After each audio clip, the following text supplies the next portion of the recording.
Ayan yung ating mga tinanim noong papaya nung nag-iinit pa. Ito na yung mga pinunla natin papaya. At ito yung mga tanim nating gulay. At nililinis natin. Mabilis talagang lumaki ang halaman pagka nag-uulan. Ayan, tulong-tulong na kami dito. Kasi inagad na kami ng damo.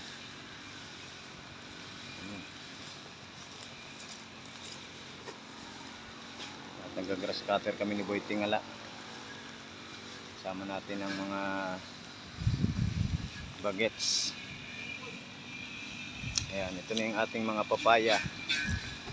Napakabilis lumaki. Sagana kasi sila ngayon sa tubig. Ito na yung ating okra at simula na rin magbulaklak. Ayan. Ito yung baba na tinaniman natin ng halaman. Ayun, hanggang doon. Ayan.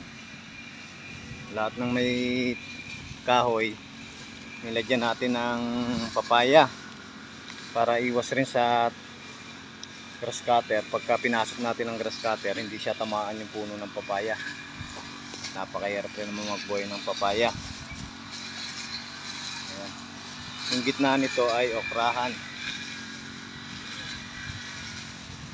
At naulan-ulan nga rin dito sa bukid. Ayan. Wala doon? O, papatusukan ko. Oo. Ayan, si Boy Tingala.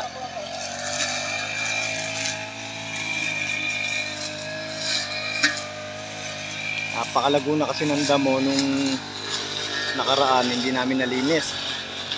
Natatalo yung halaman ng mga damo. Ayan. Yung baba.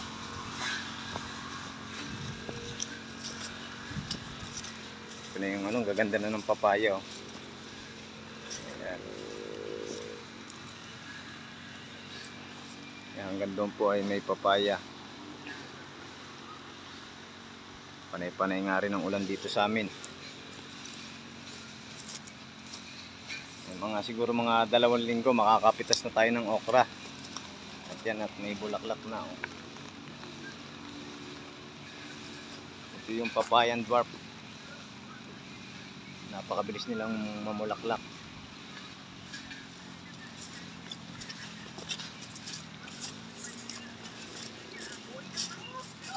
Yan, hanggang dito may papaya. Yung iba wala pang tusok.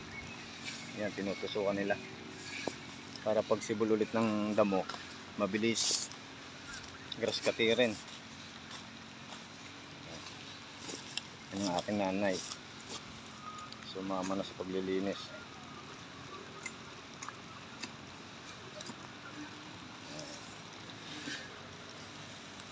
Shoutout kay Jan.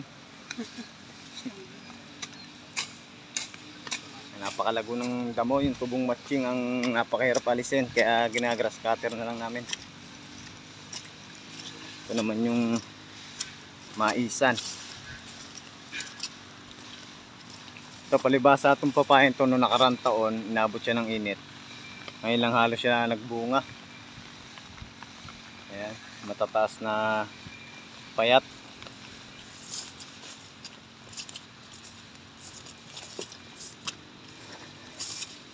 Ito yung ating maisan. At kahapon nalinisan na rin namin. Mga 1 linggo magano na rin to, magpupuso na rin to. Ayan. Masarap magtanim ngayon at nag-uulan.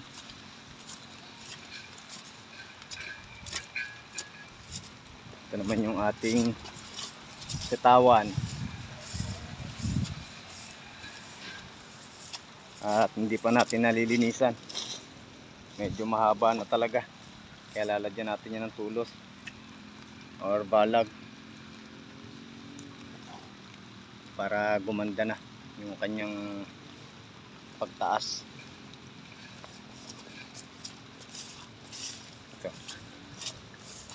Ito pala yung aming natutulusan.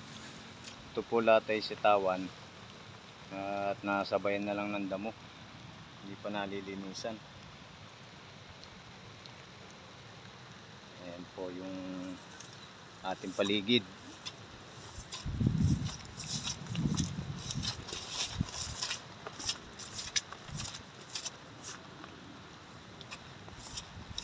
Ayan.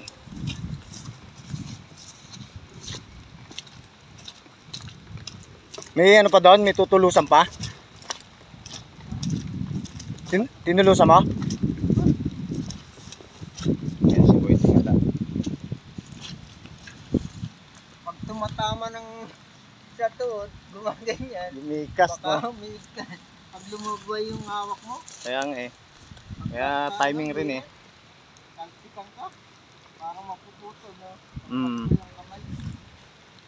Ayan. At sana maganda yung kanyang pagbunga. Pagka siya'y lumaki na. Panay-panay ang ulan. Saan? Andiyan sa ano, sa may upuan. Ayan.